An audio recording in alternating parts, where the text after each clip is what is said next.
بسم اللہ الرحمن الرحیم۔ السلام علیکم ناظرین، تمام ناظرین کو راہ دین چینل میں دل کی گہرائی سے خوش آمدید۔ ناظرین، سچے واقعات کو سننے کے لیے ہمارے چینل کو لائک، سبسکرائب اور شیئر کرنا نہ بھولے۔ اصحاب کہف۔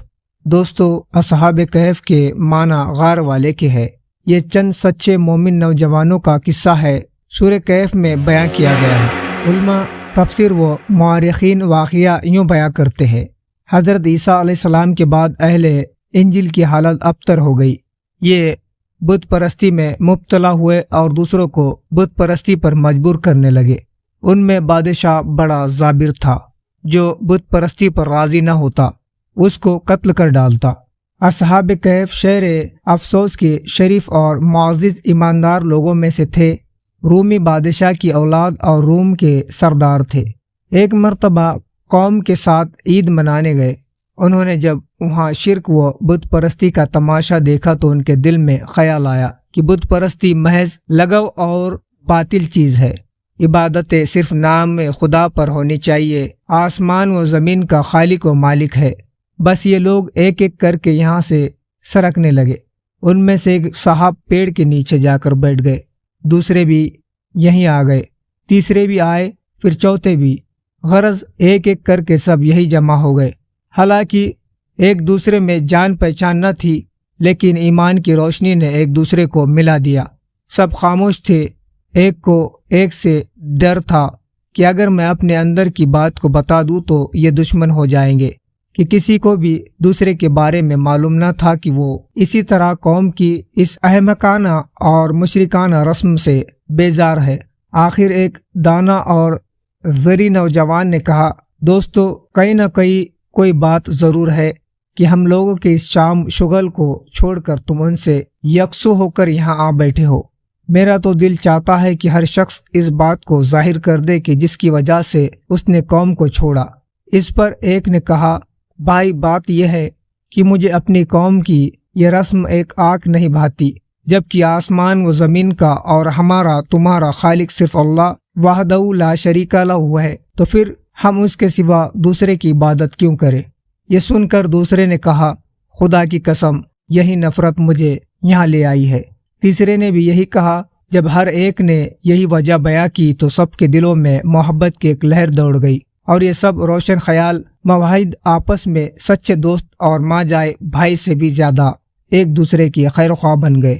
آپس میں اتفاق ہو گیا۔ اب انہوں نے ایک جگہ مقرر کر لی، وہی خدائے تعالیٰ کی عبادت کرنے لگے۔ دھیرے دھیرے قوم کو پتہ چل گیا۔ وہ ان سب کو پکڑ کر ظالم اور مشرک بادشاہ کے پاس لے گئے اور شکایت پیش کی۔ بادشاہ نے ان سے پوچھا تو انہوں نے نہایت دل ریزی سے اپنی توحید اور اپنا مسلک بیان کیا، بلکہ بادشاہ اور اہل دربار کو بھی اس کی دعوت دی۔ بادشاہ بہت بگڑا اور انہیں ڈرایا دھمکایا اور حکم دیا کہ ان کے لباس اتار لو، اور اگر یہ باز نہ آئے تو میں سخت سزا دوں گا۔ اب ان لوگوں کے دل اور بھی مضبوط ہو گئے، ساتھ میں انہیں یہ بھی معلوم ہو گیا کہ یہاں رہ کر دینداری پر قائم نہیں رہ سکتے، اسی لیے انہوں نے قوم سے اور دیش سے اور رشتے کنبے کو چھوڑنے کا ارادہ پکا کر لیا، اور ایک دن موقع پا کر یہاں سے بھاگ نکلے اور قریب کے ایک پہاڑ میں ایک غار میں پناہ گزین ہوئے۔ وہاں وہ سو گئے اور 300 سال سے زیادہ عرصے تک اسی حال میں رہے۔ بادشاہ کو جستجو سے معلوم ہوا کہ وہ لوگ غار میں اندر ہے، تو اس نے حکم دیا کہ غار کو ایک سنگین دیوار کھینچ کر بند کر دیا جائے، تاکہ وہ اس میں مر کر رہ جائے اور وہ ان کی قبر وہاں ہو جائے۔ ان کی سزا یہی ہے۔ عمال حکومت میں سے یہ کام جس کے سپرد کیا گیا وہ نیک آدمی تھا۔ اس نے اصحاب کے نام، تعداد، پورا واقعہ رنگ کی طرح تختی پر خدا کرا کر تانبے کے صندوق میں دیوار کی بنیاد کے اندر محفوظ کر دیا۔ یہ بھی بیان کیا گیا ہے کہ اس طرح کی ایک تختی شاہی خزانے میں بھی محفوظ کرا دی گئی۔ کچھ عرصے کے بعد ظالم بادشاہ ہلاک ہوا۔ زمانے گزرے، سلطنتیں بدلی، یہاں تک کہ ایک بادشاہ فرما بردار ہوا۔ پھر ملک میں فراق بندی پیدا ہوئی اور بعض مرنے کے بعد اٹھنے اور قیامت آنے کے منکر ہو گئے۔ بادشاہ ایک تنہا مکان میں بند ہو گیا اور اس نے گریا و جاری سے بارگاہ الہی میں دعا کی: یا رب، کوئی ایسی نشانی ظاہر فرما جس سے لوگوں کو مردے کے اٹھنے اور قیامت کا یقین حاصل ہو۔ اسی زمانے میں ایک شخص نے اپنی بکریوں کے لیے آرام کی جگہ حاصل کرنے کے واسطے اسی غار کو طے کیا اور دیوار گرا دی۔ دیوار گرنے کے بعد کچھ ایسی ہیبت طاری ہوئی کہ گرانے والا بھاگ گیا۔ اصحاب کہف اللہ کے حکم سے خوشحال اٹھے، چہرے شگفتہ، طبیعت خوش اور زندگی تر و تازگی موجود۔ ایک نے دوسرے کو سلام کیا، نماز کے لیے کھڑے ہو گئے۔ فارغ ہو کر ایک سے کہا، آپ جائیے اور بازار سے کچھ کھانے کے لیے بھی لائیے، اور یہ بھی خبر لائیے کہ دقیانوس بادشاہ کا ہمارے بارے میں کیا ارادہ ہے۔ وہ بازار گئے اور شہر پناہ کے دروازے پر اسلامی علامت دیکھی۔ نئے نئے لوگ پائے، انہیں عیسیٰ علیہ السلام کے نام کی قسم کھاتے سنا۔ تعجب ہوا کہ یہ کیا معاملہ ہے، کل تو کوئی ایمان ظاہر نہیں کر سکتا تھا اور آج اسلامی علامتیں شہر پناہ پر ظاہر ہے۔ لوگ بے خوف و بے اختیار حضرت کے نام کی قسمیں کھاتے ہیں۔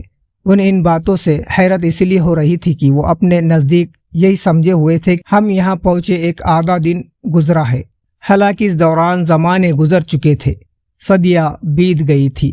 پھر روٹی والوں کی دکان پر گئے، کھانا خریدنے کے لیے اس کو دقیانوس سے سکے کا 1 روپیہ دیا، جس کا چلن صدیوں سے موقوف ہو گیا تھا اور اس کا دیکھنے والا بھی باقی نہ رہا۔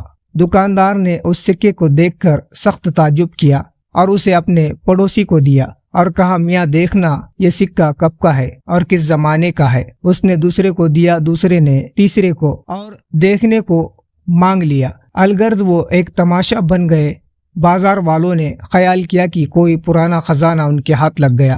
انہیں پکڑ کر حاکم کے پاس لے گئے۔ وہ نیک آدمی تھا، اس نے بھی ان سے پوچھا کہ خزانہ کہاں ہے۔ انہوں نے کہا، خزانہ کہیں نہیں ہے، یہ روپیہ ہمارا اپنا ہے۔ حاکم نے کہا، یہ بات کسی طرح یقین کے قابل نہیں، اس میں جو سن موجود ہے وہ 300 برس پہلے کا ہے، اور آپ نوجوان ہیں اور ہم لوگ بوڑھے ہیں، ہم نے تو کبھی یہ سکہ دیکھا نہیں۔ آپ نے فرمایا کہ جو میں پوچھوں ٹھیک ٹھیک بتاؤ تو مسئلہ حل ہو جائے گا۔ یہ بتاؤ کہ دقیانوس بادشاہ کس حال خیال میں ہے۔ حاکم نے کہا، آج روح زمین پر اس نام کا کوئی بادشاہ نہیں۔ سینکڑوں برس ہوئے جب ایک بے ایمان بادشاہ اس نام کا گزرا ہے۔ آپ نے فرمایا، کل ہی تو ہم اس کے خوف سے جان بچا کر بھاگے ہیں۔ میرے ساتھی قریب کے پہاڑ میں ایک غار میں پناہ لیے ہیں، چلو میں انہیں تم سے ملا دوں۔ حاکم شہر کے امائنٹ اور بھیڑ ان کے ساتھ سارے غار پہنچے۔ ادھر اصحاب کہف اپنے ساتھی کے انتظار میں تھے۔ بہت سے لوگوں کی آواز اور کھٹکے کو سن کر سمجھ گئے کہ ہمارے ساتھی پکڑے گئے ہیں اور دقیانوس فوج ہماری تلاش میں آ رہی ہے۔ اللہ کی حمد و شکر بجا لانے لگے۔ اتنے میں یہ لوگ پہنچے اور ساتھی نے سارا قصہ سنایا۔ ان حضرات نے سمجھ لیا کہ ہم اللہ کے حکم سے اتنے طویل زمانے سوئے اور اسی لیے اٹھائے گئے کہ لوگوں کے لیے بعد موت زندہ کیے جانے کی دلیل اور نشانی ہو۔ حکیم سر غار پہنچا تو اس نے تانبے کا صندوق دیکھا، اس کو کھولا تو تختی برآمد ہوئی۔ اس میں ان اصحاب کے نام اور اس کتے کا نام لکھا ہوا تھا۔ یہ بھی لکھا تھا کہ یہ جماعت اپنے دین کی حفاظت کے لیے دقیانوس کے ڈر سے اس غار میں پناہ گزین ہوئی۔ یہ تختی پڑھ کر سب کو تعجب ہوا اور اللہ کی حمد و ثنا بجا لائے کہ اس نے ایسی نشانی ظاہر فرما دی جس سے موت کے بعد اٹھنے کا یقین حاصل ہوتا ہے۔ حاکم نے اپنے بادشاہ کو اطلاع دی، وہ عمرہ اور وزیروں کو لے کر حاضر ہوا اور سجدہ شکر الہی بجا لایا کہ اللہ تعالیٰ نے اس کی دعا قبول کی۔ اصحاب کہف نے بادشاہ سے معانقہ کیا اور فرمایا کہ ہم تمہیں اللہ کے سپرد کرتے ہیں، اور السلام علیکم ورحمۃ اللہ وبرکاتہ۔ اللہ تیری اور تیرے ملک کی حفاظت فرمائے اور جن انسان کے شر سے بچائے۔ بادشاہ کھڑا ہی تھا کہ وہ حضرت اپنی خوابگاہوں میں واپس ہو کر مصروف خواب ہوئے۔ اللہ تعالیٰ نے انہیں وفات دی۔ بادشاہ نے سال کے صندوق میں ان کے بدنوں کو محفوظ کیا اور اللہ تعالیٰ نے رعب سے ان کی حفاظت فرمائی کہ کسی کی مجال نہیں کہ وہاں پہنچ سکے۔ بادشاہ نے سارے غار مسجدیں بنانے کا حکم دیا اور خوشی کا دن طے کیا۔ تو ناظرین، اس واقعے سے متعلق آپ سب کے لیے ایک سوال ہے، کمنٹ باکس میں ضرور سوال کا جواب دیجیے گا۔ اصحاب کہف میں سے بازار سودا لینے کون گیا تھا؟ تو ناظرین، ملتے ایک دوسرے واقعے کے ساتھ، مجھے دیجیے اجازت۔ السلام علیکم، اللہ حافظ۔